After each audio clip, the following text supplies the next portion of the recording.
Porfirio Díaz comenzó negociaciones con un contratista mexicano a quien escribió en 1888 y luego de construir en 1108 kilómetros de vía ferroviaria, se trató de hacer un siguiente contrato, pero no fructificó debido a la muerte del contratista. Y también estas eran detalles que pues, tenía que sortear los tratados, los funcionarios, etc. Y el tercero falló por el costo que se calculó en 1893, o sea, se trató de seguir, pero subió mucho el costo, cuando aún restaban todavía 60 kilómetros de vía para ser construidos. Entonces, aquí nos damos cuenta de las dificultades, que no nada más es decir, bueno, hágase, sino pues la orografía, que esté dispuesto verdaderamente el material, que los funcionarios estén sabedores y colaboradores, que no se mueran los contratistas, los que están invirtiendo. Y bueno, la política, lógicamente, de Díaz, bueno, que estaba bajo la lógica de orden y progreso, todo lo que fuera modernidad para la nación. Bueno, un cuarto contrato llegó a la conclusión ya de la vía, esto fue en 1894, más los puertos de embarque como fueron Salina Cruz en el Pacífico y Coatzacoalcos en el Golfo tenían deficiencias, no nada más era el contrato, o sea, también los puertos tenían que estar abiertos para el traslado de todo lo que se hacía por la infraestructura. Díaz concesionó entonces a la constructora británica Pearson y hermanos, Pearson & Son, que participara en las obras de drenaje en el Valle de México. La viabilidad de estos puertos, las obras que se concluyeron en enero de 1907. ¿Por qué tengo que hablar también de la otra inversión? Porque estamos hablando de inversiones que al principio se hicieron con acuerdos con Estados Unidos, ¿sí? Donde estaban muy interesados. Pero después, al no fructificarse en algunas zonas, entonces se abren las posibilidades a la inversión británica. Y ahí empiezan también conflictos, ¿sí? Porque pues, los norteamericanos querían pues, que se delimitaran sus posibilidades. Máxime después de haberlo dicho o haberlo contemplado bajo la doctrina Monroe.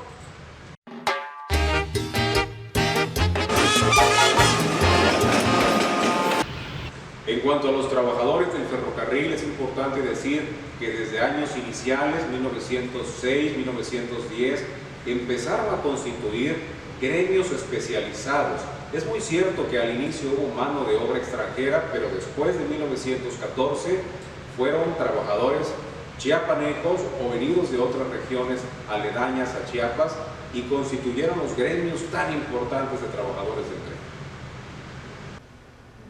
En cada estación, en cada parada del tren, había la figura de un encargado. Estos jefes de parada primero y después jefes de estación constituyeron un personaje muy singular, muy sui generis. Eran una especie de administradores, de coordinadores, ayudaban en el boletaje, también veían los bultos, supervisaban la carga que se transportaba, y estos jefes de parada y después jefes de estación fueron verdaderamente el motor que dinamizaba el trabajo entre los colaboradores de la estación.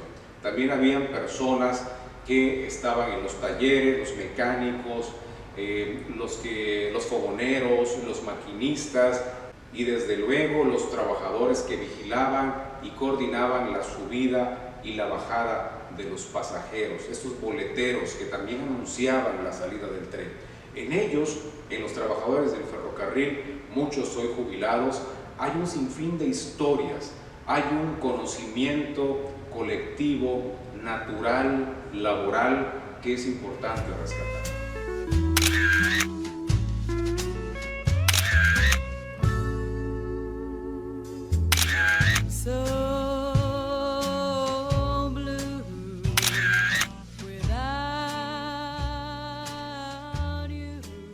Buenas tardes, yo soy Rafael Gutiérrez Juárez. Trabajé en ferrocarriles 30 años en el departamento de auditor de trenes. Mi especialidad era a bordo de los vagones. En los vagones pues se manejaba lo que es el pasaje. Yo, por ejemplo, mi chamba era checar, al arrancarse el tren, checaba yo los boletos de todos los pasajeros. Por ejemplo, la corrida que teníamos en ese tiempo era Tapachula-Matías Romero. Al arrancarse el tren, al pedir los boletos, traíamos un perforador. Por decir, la gente que llevaba boleto de Tapachula a Matías Romero, se le daba dos piquetitos a los boletos. Los que iban adelante de Veracruz, se le daba un piquetito. A los pasajeros que no llevaban boleto, nosotros les cobrábamos y le dábamos su recibo, cortándole los recibos con este caifer. Y así sucesivamente. Así es de que, pues, muy bonito andar trabajando ahí como auditor de trenes. Bueno, yo anduve en Tapachula, Matías Romero, Tapachula, Ciudad Hidalgo. En otra ocasión estuve trabajando Salina Cruz, Oaxaca, a Coatzacoalcos, Veracruz. En una ocasión, o más bien en el 90 entre el 80 y 90, me tocó llevar el tren peregrino a la Ciudad de México. A la Ciudad de México, el cual eran 10 vagones con 1000 pasajeros. Y de aquí salíamos a las 3 de la tarde y hacíamos 32 horas a México, llevando la peregrinación de los peregrinos. Y ese tren fue el último que salió de aquí de Tapachula.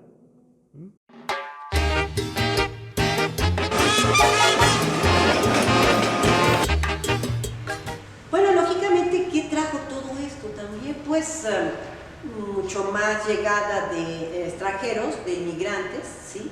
Llegaron de diferentes latitudes e incluso, lógicamente, también nacionales, que vieron una gran oportunidad de asentarse en la zona de Tapachula, en la zona de Mapastepec, en Huixtla, etcétera, para negocios, los negocios que se estaban haciendo del ámbito agrícola. O diversos también profesionales llegaron fotógrafos, pues sabía la gente, así ya se retrataba, llegaron médicos también, y vamos a tener oleadas de extranjeros que llegaron al Soconusco, como fueron japoneses, como fueron alemanes, como fueron ingleses, en menor cantidad, pero llegaron sobre todo atraídos por pues, las compañías, norteamericanos. En los norteamericanos hubo 3 tipos de norteamericanos que llegaron. El que plenamente venía como representante de inversiones, que estaba un determinado tiempo.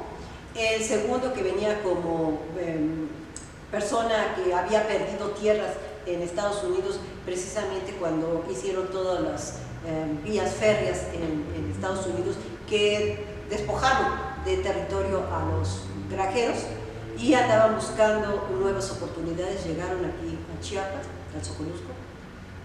Y otros que también venían huyendo de la justicia, y entonces también como que se venía a ocultar en un supuesto lugar muy lejano, y después se iban hacia otros rumbos. Muchos de ellos fueron hacia Centroamérica, incluso hacia Sudamérica. Entonces, bueno, es interesante en el caso de los norteamericanos. Hubo chinos que fueron contratados como mano de obra, ¿sí? Y otros ya vinieron en menor cuantía, como pueden ser posteriormente, como pueden ser los españoles, incluso rusos, llegaron al Soconusco. Y tuvieron pues las fincas. Ahora hay una ruta del café muy importante que marca precisamente pues toda esta importancia de la producción cafetalera hecha por los alemanes, que bueno, varios, pero las fincas que quedaron, la mayoría fueron de dueños alemanes, que ahora ya pueden hacerse un recorrido de índole turístico.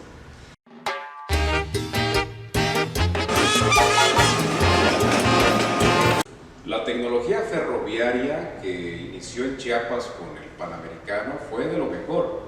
En primera instancia, cuando se empieza a construir el ferrocarril Panamericano en 1902, los inversionistas rescatan 2 locomotoras inglesas que habían sido parte del primer proyecto de 1888.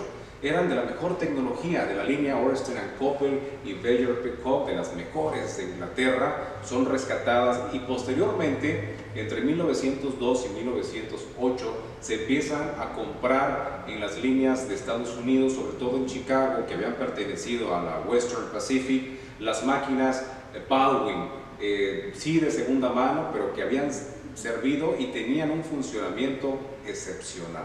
Estas máquinas fueron las que se prolongaron hasta mediados de 1940. Soy Miguel Hernández Castellanos, ferrocarrilero con 30 años de servicio, jubilado. Yo inicié aquí en Tapachula el 2 de septiembre de 1970 como auxiliar extra. Posteriormente fui subiendo de nivel, llegué a nivel 2 de ayudante y nivel 3 de mecánico electricista. De ahí pasé a nivel 3, me fui a la ciudad de Tonalá como mecánico electricista, a Matías Romero, y posteriormente ya de nivel 3 subí a nivel 19, siendo ya oficial de la empresa en el departamento eléctrico de ferrocarriles. Posteriormente ya fui ascendido como maestro mecánico ayudante para la ciudad de Oaxaca, Puebla y los demás municipios donde pasaba el tren. Las máquinas que llegaron aquí en Tapachula fueron las puras máquinas pequeñas, las 5801 hasta las 5870, 75. Posteriormente llegaron las 7280, las 5988. Muy poco llegaron las máquinas modelo 91 porque eran muy pesadas para el terreno de aquí de la costa de Chiapas, que es un poco muy fangoso.